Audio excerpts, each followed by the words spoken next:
Author is funded by the Pacific Northwest Writers Association, supporting writers from pen to publication since 1955. To learn more about the PNWA and their yearly conference, please go to pnwa.org.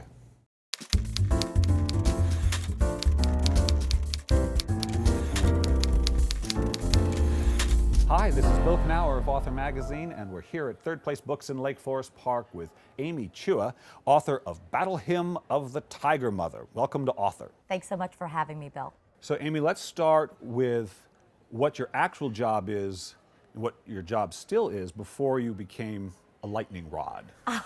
I am a professor of law at the Yale Law School and have been a professor there since about 2001, actually. And you actually were the author of two books prior to the Battle Hymn of the Tiger Mother that were not related to parenting, that were more academic, were they not? Right. This is what I usually do. This is the real me. I wrote a first book called World on Fire, How Exporting Free Market Democracy Breeds Ethnic Hatred and Global Instability. But it's a book about globalization. Right. And a second book about called Day of Empire, about the rise and fall of hyperpowers.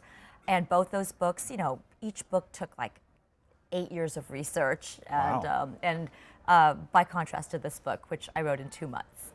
You wrote it in 2 months? Yes, it was like a diary. I mean, it really just poured out. Wow.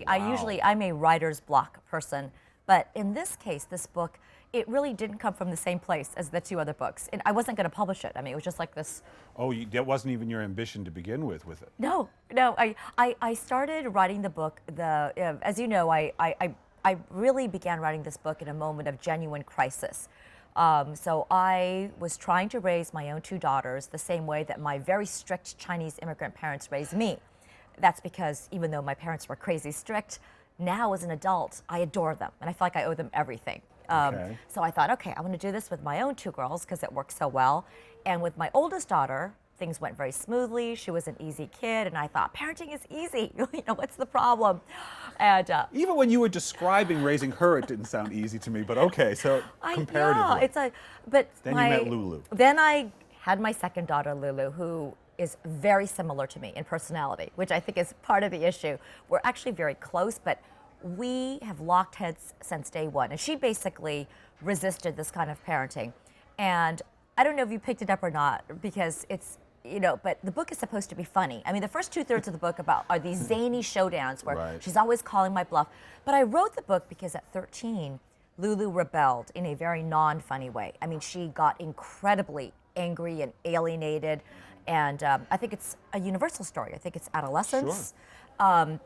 But I don't want to give it away, but we had a terrible, humiliating public fight in Red Square, Moscow, in which, at that point, Lulu said to me— The home of authority, right? So the fitting. Centerpiece of authoritarian government. I thought, how could this be happening to That's me? right. Your guards, and it was like a movie, but she said to me the most painful words that anyone has ever said to me, and it's like a dagger. Right. And I don't know why, we'd fought before, but that moment, it's like it hit me.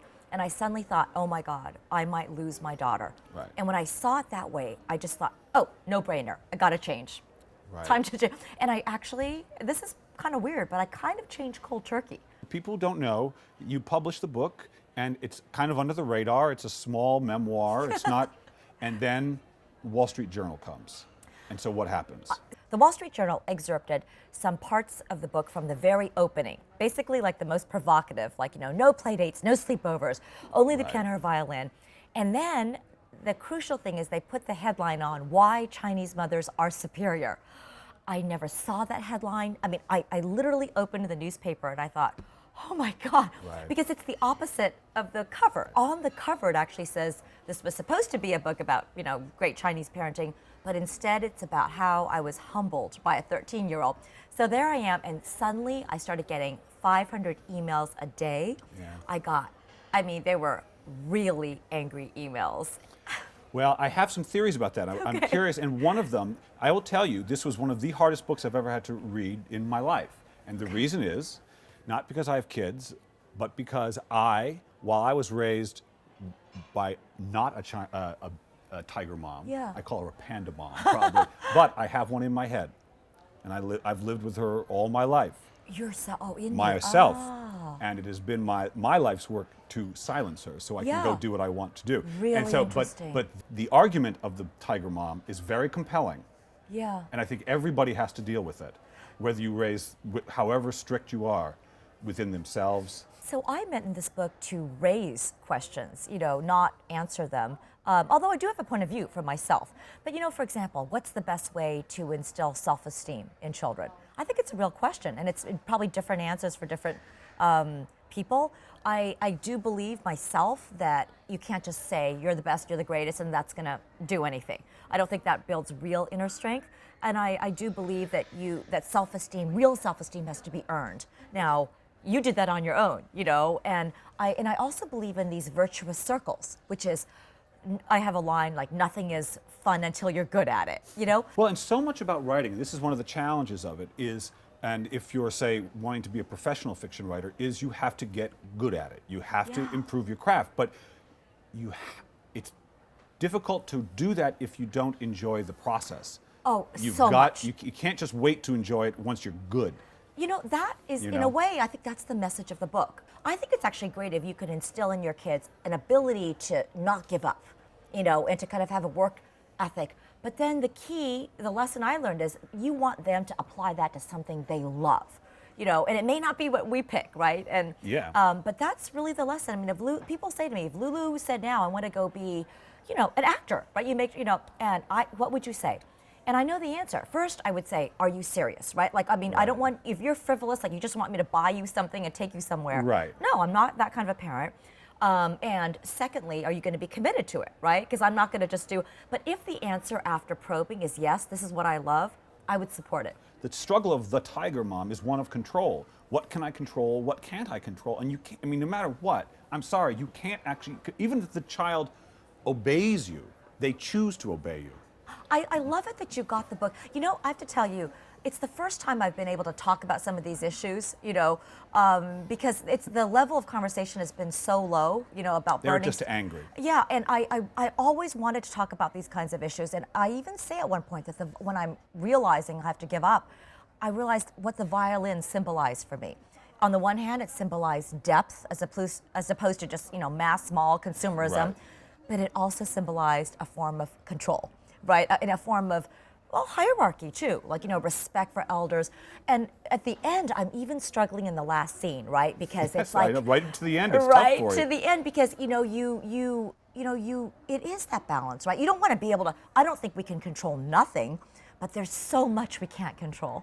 Let's talk about success, because one thing I got from it is one of the sort of equations that the tiger mom seems to operate on is success, and she's not the only one in the world by any means, but what drives her is the idea that success equals happiness. Honestly, it's a very interesting question, because I think if I had a magic button and I could pick between happiness or success, I would just pick happiness instantly, Of course. right? Like, who cares about that? But you're asking me the interesting question of, is it always through success?